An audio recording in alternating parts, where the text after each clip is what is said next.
So we're going to do one version of the same thing, but the first one, number 2 is very low. Eba agbe sound yẹn sókè bí báyìí lọ́wọ́ wájú nù lé. Gbé sókè dáadáa. So number 1 is going to be the percussion without the strings. Then number 2 is going to be with the strings. So, are you ready? Ọ̀rẹ́ gba iye. Gba iye. Gba iye. Gba iye. Gba iye.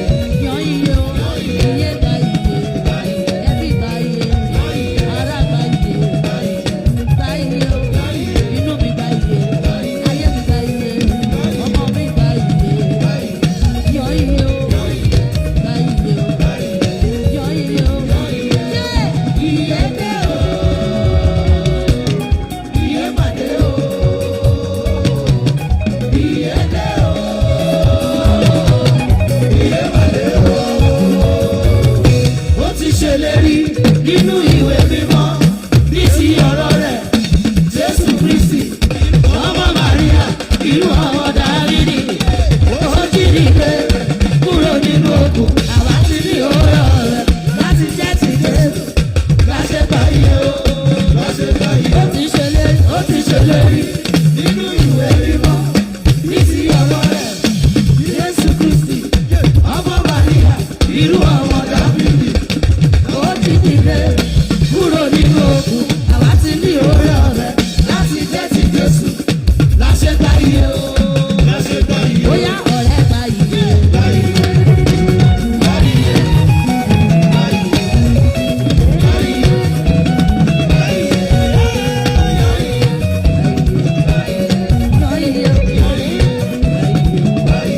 báyìí o Jésù Olúwa wa ó dorí nọ́mbà 2 ọ̀rẹ́ gba iye yọ iye o gba iye o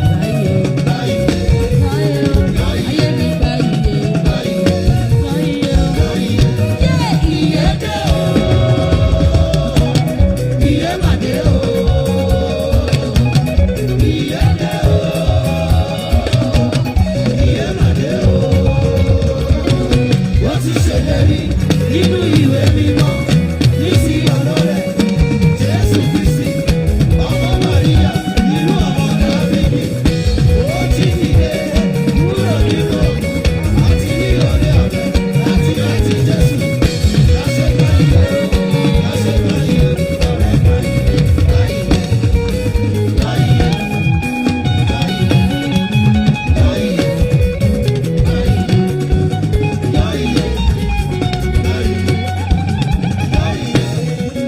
báyìí Pásítù jẹ́ kọ́mọ̀, ó ti ṣèlérí nínú ìwé mímọ́ ní ti ọ̀la rẹ̀ Jésù Kristi ọmọ Màríà irú ọmọ Dáfídì ó ti dìde kúrò nínú òkun àwọn tí ó rí ọ̀fẹ́ láti jẹ́ ti Jésù láṣẹ báyìí o láṣẹ báyìí o. Bóyá ọ̀rẹ́ báyìí báyìí báyìí báyìí báyìí báyìí ọ̀rẹ́ báyìí báyìí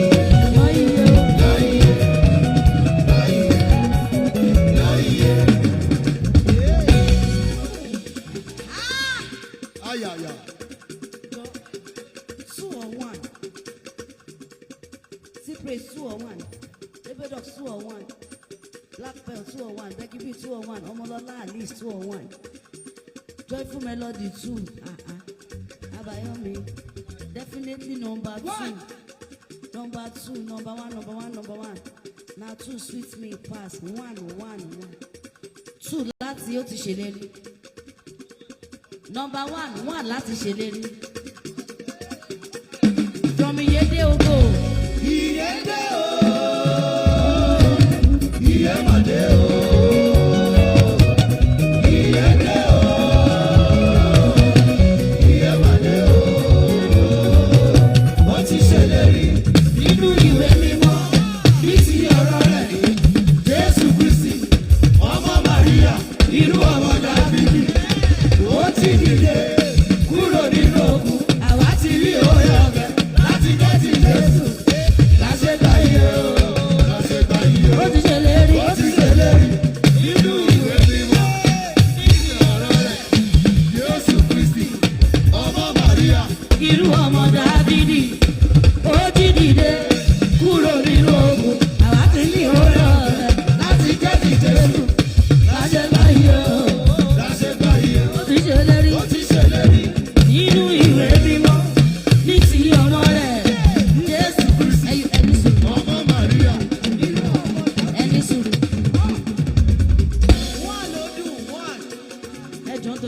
ká sọ̀rọ̀ verse 2 number 2 bẹ́sẹ̀ jẹ́ yá ìlẹ́dùn tẹ̀ yọ máìkì lẹ́nu yẹn bẹ́ẹ̀ máa ṣe lórí stage ẹ jẹ́ kó fi string sí tẹ́ bá mọ̀ pé máa yọ máìkì lẹ́nu tẹ́ bá mọ̀ pé tẹ́ bá ń kọ́ ní orí kíní ẹ máa yọ máìkì lẹ́nu ẹ jẹ́ kó ra fi string sí tẹ́ ní yọ máìkì lẹ́nu. Ó ti ṣèlérí number 1. Ó ti ṣèlérí nínú ìwé mímọ́ ní ti ọ̀rọ̀ rẹ̀ Jésù Kristi ọmọ Màríà irú ọmọ Dáfídì ó jí dìde kúrò nínú òkú àwa ti rí oore ọ̀rẹ́ láti tẹ́tí Jésù láṣẹ gba iye o láṣẹ gba iye o. One more time number 1. Ó ti ṣèlérí ó ti yá ó ti ṣèlérí nínú ìwé mímọ́ ní ti ọ̀rọ̀ rẹ̀ Jésù Kristi ọmọ Màríà irú ọmọ Dáfídì ó jí dìde kúrò nínú òkú àwa ti rí oore ọ̀fẹ́ láti tẹ́tí Jésù láṣẹ gba iye o láṣẹ gba iye o. number 2. Ó ti ṣèlérí nínú ìwé mímọ́ ní ti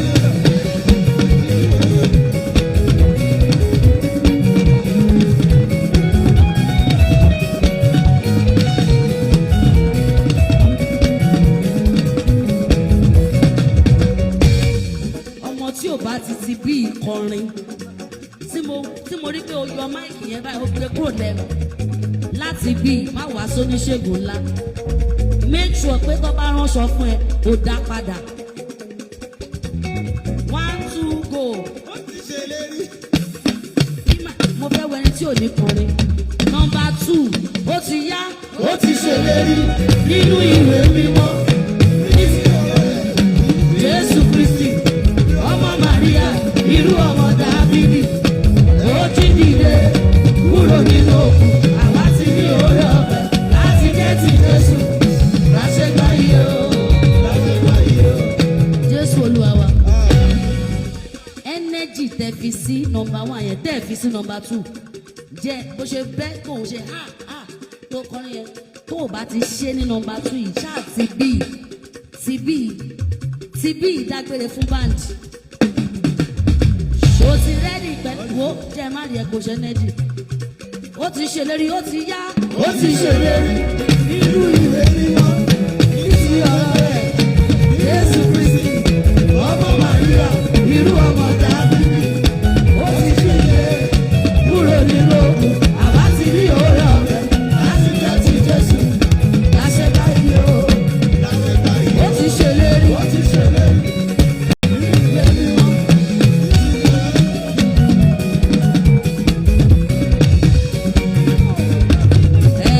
Ó ti yá sọ̀rọ̀ ọ̀rẹ́ gba iye.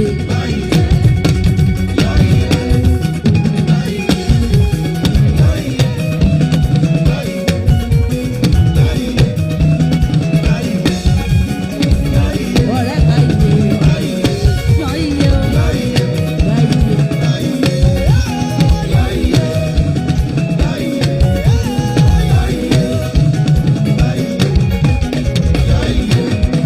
Jésù Olúwa wa.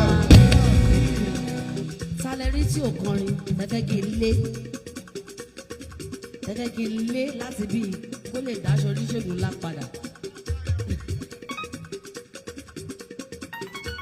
Oníṣègùn ńlá is coming up October 19. So number 1 or number 2 gba iye kọ time number 1 number 2 gba iye èwo lẹ fẹ́ mú àti lọlé náà nìyẹn number 1 number 2 gba iye 2 ni mo ń rí 2 ló pọ̀ jù mí.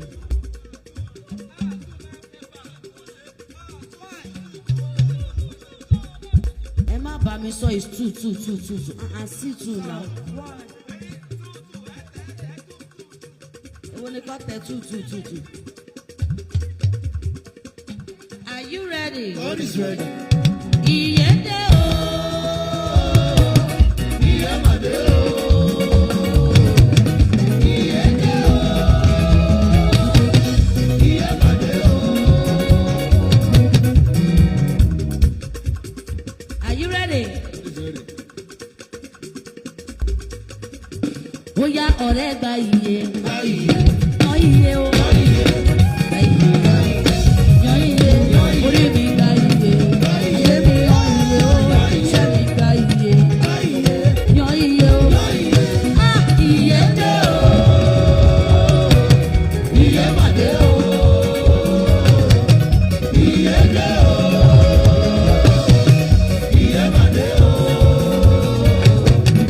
ṣèlérí nínú ìwé mímọ́ ní ti ọ̀rọ̀ rẹ̀. Jésù Kristi, irú ọmọ Màríà, irú ọmọ Dáfídì. Ó jí dìde kúrò nínú òkun. Àwa ti ní oore ọ̀fẹ́ láti jẹ́ ti Jésù. Láṣẹ gbà iye o, láṣẹ gbà iye o. Ọ̀rẹ́ gbà iye.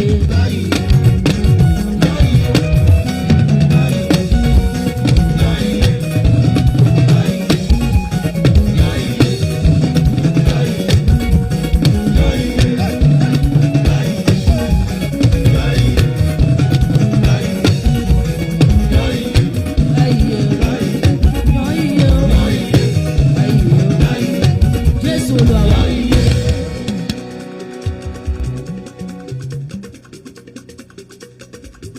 Lord, I'm grateful, grateful to my bone marrow that you showed up, you keep showing up for me. Lord, I'm grateful, grateful to my bone marrow that you showed up, you keep showing up for me.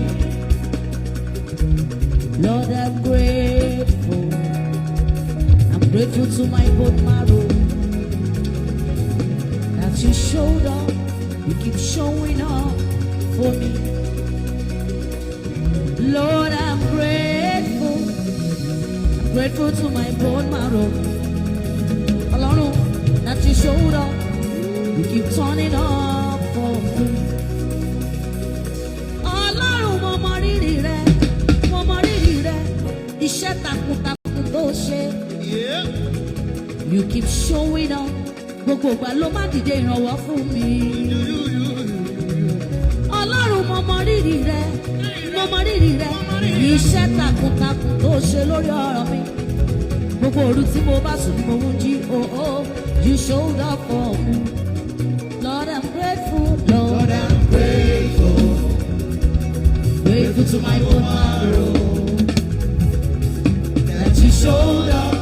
You keep showing up for me. Akiri ṣọlẹ o, aṣọlẹ kiri o, ìbà o. Akiri ṣọlẹ o, ìbà o, aṣọlẹ kiri o, ìbà o. Anywhere you go, you are doing good. Everywhere you enter, I wonder. Anywhere you go, you are doing good. Anywhere you go, now good news. Akiri ṣọlẹ o, ìbà o.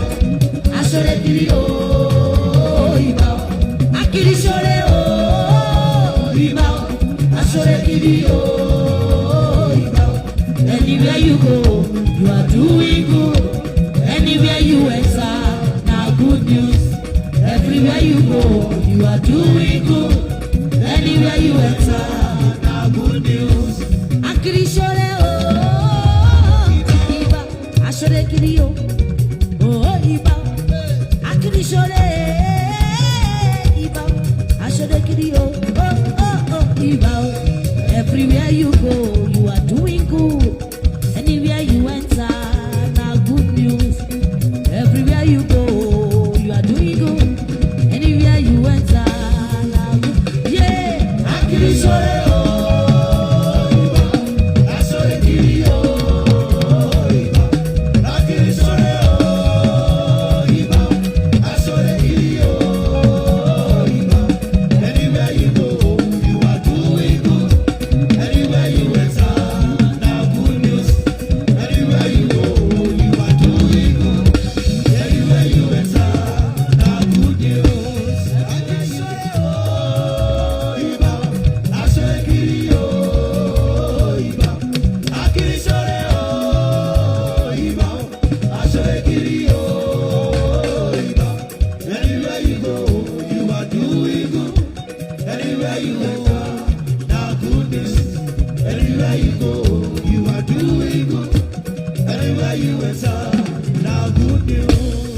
Akiri ṣọlẹ o,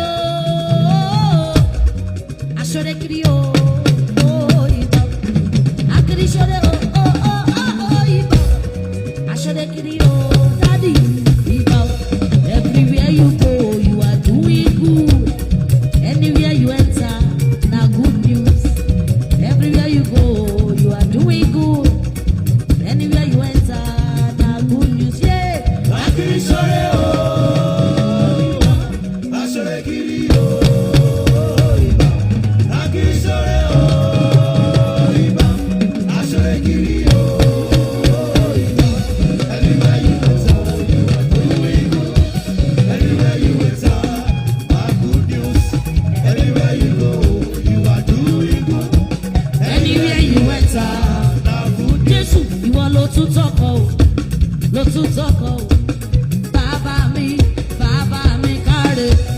tún tọkọ o, ló tún tọkọ o.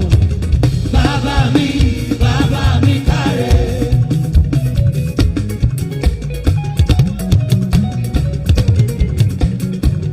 Ìwọ ló tún tọkọ o, ló tún tọkọ o. Bàbá mi káre.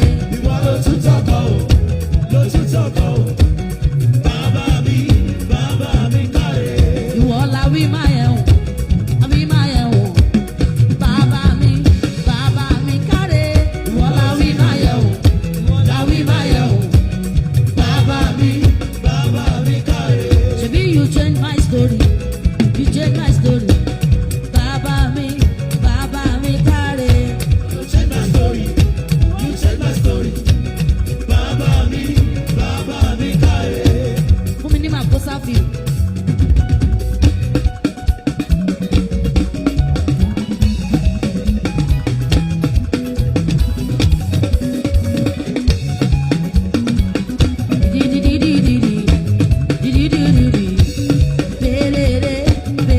Ìwọ ló tún tọkọ o, ló tún tọkọ o.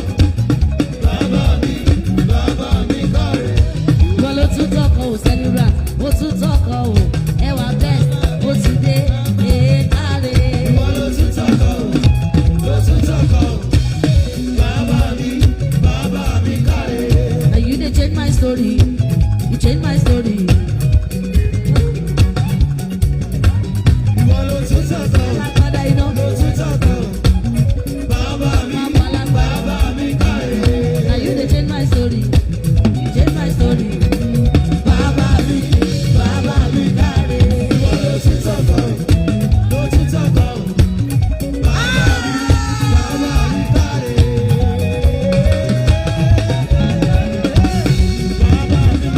Bàbá mi káre. Ìwọ ló tún tọkọ o, ló tún tọkọ o. Ṣọlá ti dé o. Bàbá mi káre. And you dey change my story, no change my story o. Bàbá mi káre o. Ìwọ ló tún tọkọ o, ló tún tọkọ o. Bàbá mi káre. Akiri ṣore o, ibà o, aṣore kiri o, ibà o. Akiri ṣore o, ibà o, aṣore kiri o, ibà o. Everywhere you go, you are doing good. Everywhere you enter, na good news. Everywhere you go, you are doing good. Everywhere you enter, the good news. Hold on, as we round up.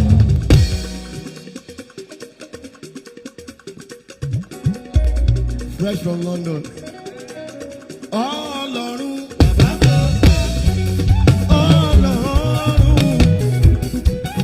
Ọlọ́run. Ọba yìí. Ọlọ́run. Gbogbo ọmọ ìjọ mímọ́. Ọlọ́run. Ọba yìí. Bóyá sùn síwájú ìjọ mímọ́ ẹ ó fàyọ̀. Ọjọ́ ayọ̀ wá sí tìrẹ o. Jésù kú ó sì yé títí ayé. Láti mú ayé títí ayé. Ó ti jọba o. Jésù yé ó ti jọba. Ó jọba títí ayé. Adélàgbé làlàbí. Káfẹ́ wá. Súnmi síwájú ẹ̀yin ọmọ ìjọ mímọ́. Ẹ̀dá múre ìgìrì. Kàsílẹ̀ ọ̀dẹ́lì. Hallelujah lọ́jọ́ náà. Kàsílẹ̀ bọ́ sílùú ayọ̀ olúwa. Dàmúso. Ọlọ́run. Àwa máa rí tí ní sẹ́ka fiyèsí. Tí ó bá mi mọ́ sọ́wọ́, ó ṣe lé mi lọ́dọ̀ rẹ̀. Nípa òye ọ̀fẹ́ rẹ̀ kí lè débẹ̀. Ẹ̀yin ọmọ ìjọ mímọ́ ẹ̀dá múre ìgìrì. Kàsílẹ̀ bọ́ wọn gẹ́ fi hallelujah lọ́jọ́ náà. Kàsílẹ̀ bọ́ sílùú ayọ̀ olúwa. Dàmúso. Àwa máa rí ní sẹ́ka fiyèsí. Tí ó bá mi mọ́ sọ́wọ́, ó ṣe lé mi lọ́dọ̀ rẹ̀. Nípa òye ọ̀fẹ́ rẹ̀ kí lè débẹ̀. Abbas. Ó ti pẹ́ tí mo ti gbọ́ mísíkì báyìí gbẹ̀yìn. One. Ó yá. Ọlọ́run yìí ìrìn àjò yìí. Àánú mo rí gbà. Ìrírí tí mo rí, tí mo yẹ, tí ò bá mi.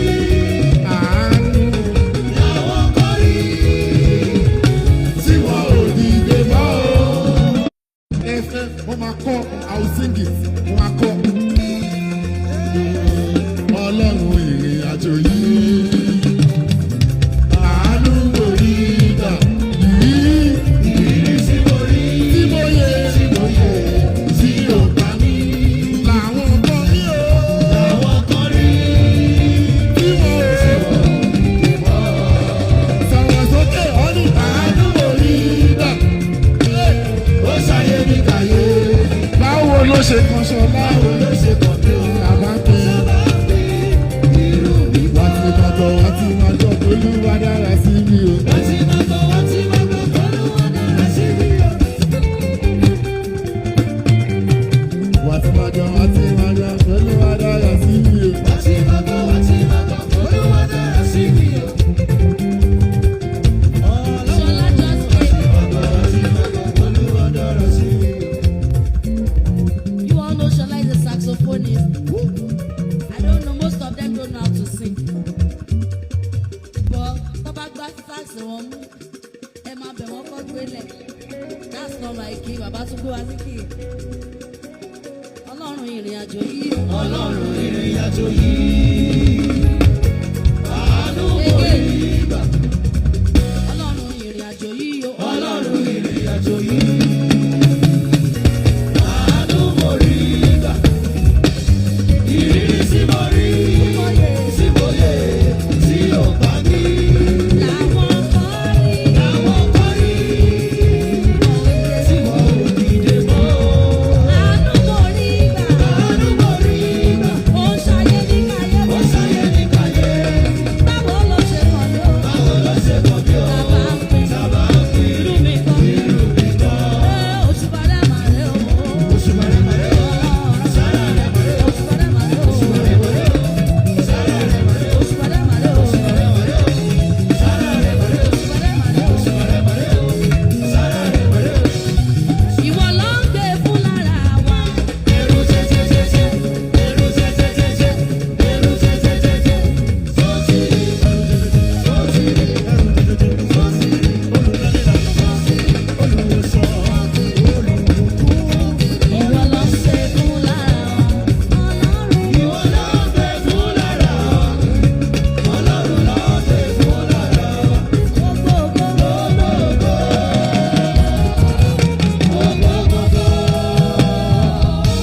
Ìwọ ló ń gbé fún lára wa. Ọlọ́run ló ń gbé fún lára wa. Rèmi dọ́tí. Sọ́mi lásán bá mi Lè sókè. Hallelujah sí o. Hallelujah sí o. Hallelujah sí o. Rèmi dọ́tí. Sọ́mi lásán bá mi Lè sókè. Hallelujah sí o. Hallelujah sí o.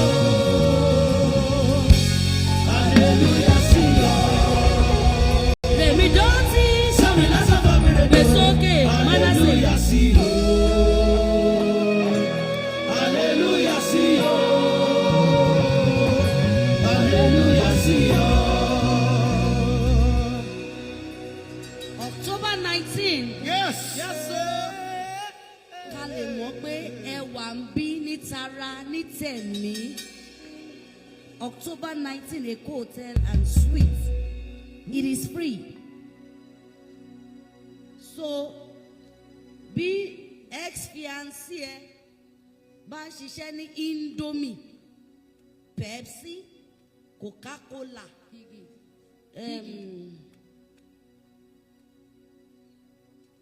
tí ọkọ yín tí ẹ̀yin bá jẹ́ MD tẹ́ ní family member ní any part tí wọ́n jẹ́ ọmọ Ọlọ́run tòótọ́ torí tèmi ẹ bá parí ìjà ẹ má jà mọ́ ní èní mo bẹ̀ yín everybody that you know that can sponsor this event please call them Please call them. It is less than a month. It is tagged Onishegunla. It's a healing concert. So invite everybody you want to invite. Tell them to come. Tell them to come. Talemo. Boyo moyo to moyo. To je omo Olorun. Lover of God. Any field, anywhere, just invite them. Tell them to come and sponsor this event. I am not the one calling them now. Oníṣègùn ńlá fúnra ẹ̀ ló invite wọn. Kò dẹ̀ sẹ́ni tó bọ́lọ̀ dòwò pọ̀ tó rí èrè ìtìjú. So please invite them for my sake. Bóyá wọ́n wà ní Premium Trust, any bank, Wema Bank. Yes, you know. Kí lè mọ àwọn brands ni. GT Bank, Polaris, Aquafina what? Gbogbo brand. Sound, lights. So bá láwọn tó lè fún àwọn èèyàn láṣọ. Door. Tó fẹ́ fún àwọn èèyàn láṣọ tó máa. Yes, you know, every brand that can support humanity, that love God. Gbogbo ẹ̀, all of them, just bring them in, call them. They can call my number. Can I have the number? So kí lè mọ̀ pé bá wa partake nínú kíní, the praise and worship àti ìrere tá a ti ń ṣe ní àti àárọ̀. Kí lórin tá a fi bẹ̀rẹ̀? Ìwọ wo, ìwọ ẹ wo, ìwọ wo, ìwọ yóò wá ṣe kíni? Ẹ̀yin scholar, ẹ jọ̀ọ́. You Sherry, ìsìn ni mo mọ̀ pé mò ń ṣe oníṣègùn ńlá. Sherry first one yẹn, ọmọ mi ti dàgbà. Sherry eléyìí tí mo ṣe ń gbé ọmọ, ṣe pé kò tí ì dàgbà púpọ̀. Mo ṣe ń breastfeed tí mo ṣe gbogbo ẹ̀. Ó yẹ kí n ti máa fi ṣan polówó. Ẹ bá ń polówó, ẹ jọ̀ọ́ o, mo bẹ̀ yín, ẹ bá ń polówó o. Ẹ bá ń sọ fún ọ̀rẹ́ yín, ẹ sọ fún aráalé yín o. Ẹ sọ fún neighbor o. Mi ò mọ̀ tí bá jí làárọ̀ akọ̀dẹ̀ rẹ̀ mi, má kọ̀ tí ẹ fẹ́ sùn. Kọ́nà ṣàánú mi. Gba iye Yínká. Gba iye. Láti ọ̀la lọ gba iye. Ẹ jẹ́ ń gbé Jésù sórí o. Ó máa ń gbé mi sórí. Mo gbé Jésù sórí. Ó máa ń gbé mi sórí. Ẹ ṣe kí ni orin ta kọ́kọ́ kọ? Ká má rí everybody ń sọ. Kí ni àti ìbẹ̀rẹ̀? Romans 6:1. Kamari ni Paul wí, ẹ ti fún ní title. 1, 2, 3 go. Àwa a lè wà nínú ẹ̀ṣẹ̀ ká ní kórè ọ̀fẹ́ máa pọ̀ sí. Kamari. Ti lọ bẹ́ẹ̀. Ti lọ bẹ́ẹ̀. Clear. Ṣó ti ready? God is ready. Ẹ̀ǹkan ṣoṣo.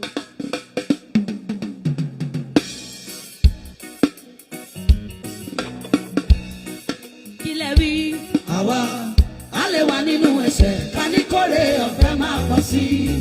Ká má rí. Come on, rí. Àwa a lè wà nínú ẹ̀ṣẹ̀ ká ní kórè ọ̀fẹ́ máa pọ̀ sí. Ká má rí. Àwa o. Àwa a lè wà nínú ẹ̀ṣẹ̀ ká ní kórè ọ̀fẹ́ máa pọ̀ sí. Ká má rí.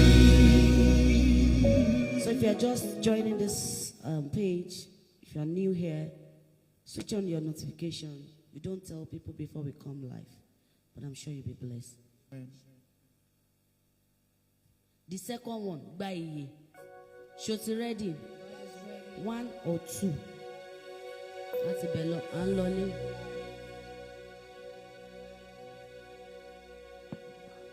Please invite your friends and family. Come October 19. Ẹ bá ń polówó, ẹ pé brother, sister, ẹ pé neighbor, ẹ pé tani kẹ́ tún pè. Mo dẹ̀ rántí gbogbo brand tí mo pè látàárọ̀. Mi Indomie noodle.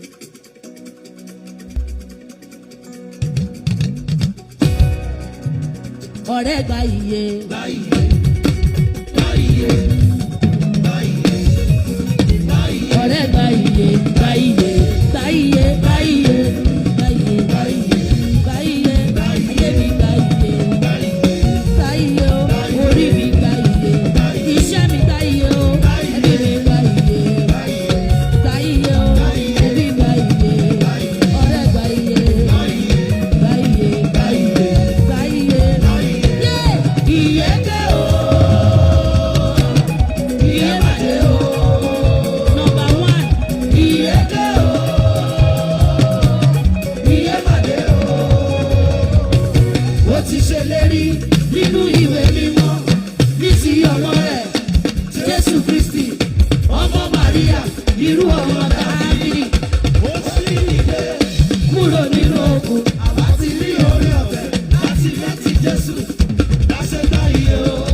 ṣèlérí nínú ìwé mímọ́ ní ti ọ̀rọ̀ rẹ̀ Jésù Kristi ọmọ Màríà inú ọmọ Dáfídì ọ̀rẹ́ mi dé kúrò nínú òkun àwa ti rí oore ọ̀fẹ́ láti gbọ́ ti Jésù láṣẹ gbà iye o láṣẹ gbà iye o.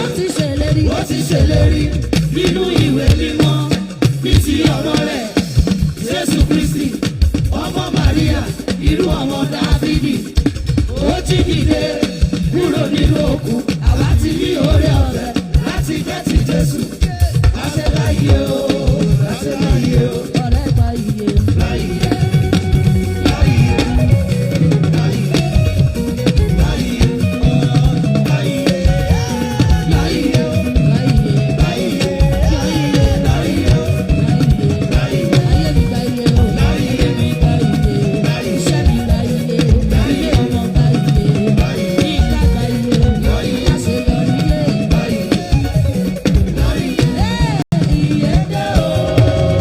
iye màdé o iye dé o iye màdé o. Ó ti ṣèlérí nínú ìwé mímọ́ ní ti ọ̀rọ̀ rẹ̀ Jésù Kristi ọmọ Màríà irú ọmọ Dáfídì ó jí dìde kúrò nínú òkun àwa ti rí oore ọ̀fẹ́ láti gbẹ́ sí Jésù láṣẹ gbà iye o láṣẹ gbà iye o. Ó ti ṣèlérí nọ́mbà 1 èmi nìkan. Ó ti ṣèlérí ọpẹ́ nọ́mbà 1 èmi nìkan. Ṣó ti yá? Ó ti ṣèlérí nínú ìwé mímọ́. That is it. Nọ́mbà 1 èmi nìkan everybody without the backups. Ṣó ti rẹ́dì? Ó ti ṣèlérí nínú ìwé mímọ́ ní ti ọmọ rẹ̀ Jésù Kristi ọmọ Màríà irú ọmọ Dáfídì ó jí dìde kúrò nínú òkun àwa ti ní oore ọ̀fẹ́ láti jẹ́ ti Jésù láti báyìí o láti yọ̀nyí o ọ̀rẹ́ ayé. láyé láyé láyé láyé. Nọ́mbà 2 èmi nìkan. Ó ti ṣèlérí nínú ìwé mímọ́ ní ti ọmọ rẹ̀ Jésù Kristi ọmọ Màríà irú ọmọ Dáfídì ó jí dìde kúrò nínú òkun àwa ti ní oore ọ̀fẹ́ láti jẹ́ ti Jésù láṣẹ bá iye o láṣẹ yọ iye ọ̀rẹ́ gba iye. Láyé láyé láyé láyé. Jésù Olúwa wa. Hallelujah. Bàbá ní orúkọ Jésù. Amen. Jẹ́ ń gba kọ́ọ̀lù ẹ lọ́la fún mi nọ́mbà yẹn. Jọ jẹ́ ń gba kọ́ọ̀lù ẹ lọ́la fún mi nọ́mbà yẹn. 081 12 03 03 08 08 70 70 01 01 12 12 03 03 08 08 70. 70. Lẹ́ẹ̀kan sí i fáwọn tó máa sọ pé àwọn ò gbọ́ Yorùbá tó máa fi Yorùbá kẹ́wọ́ 081 081 120 120 30 30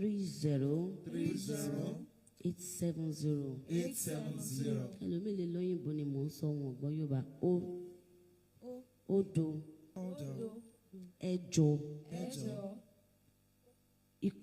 one ẹyọkan ọ̀kan ọ̀kan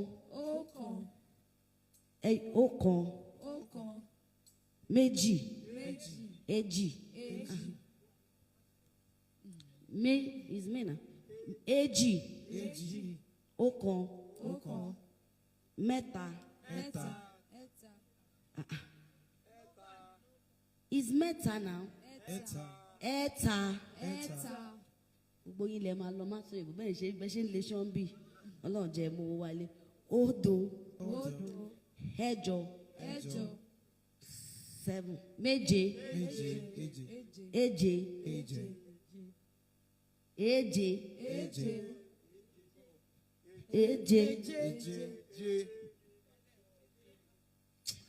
ṣe gbọ́ Yorùbá tóbi ni òun náà lè máa compose orin ti tẹ́ ẹ̀ ní mọ Yorùbá. Odo Eje Odo. So 08112030870. Please reach out, call us, tell me to go and meet somebody, to go and meet somebody, to go and meet the person that you know that can actually do this. This is all about God. God bless you as you do this. See you next time. Bye. God bless you. Bless you. Thank you for joining. Thank you so much for joining. We love you. Thank you for your support. Thank you for sharing.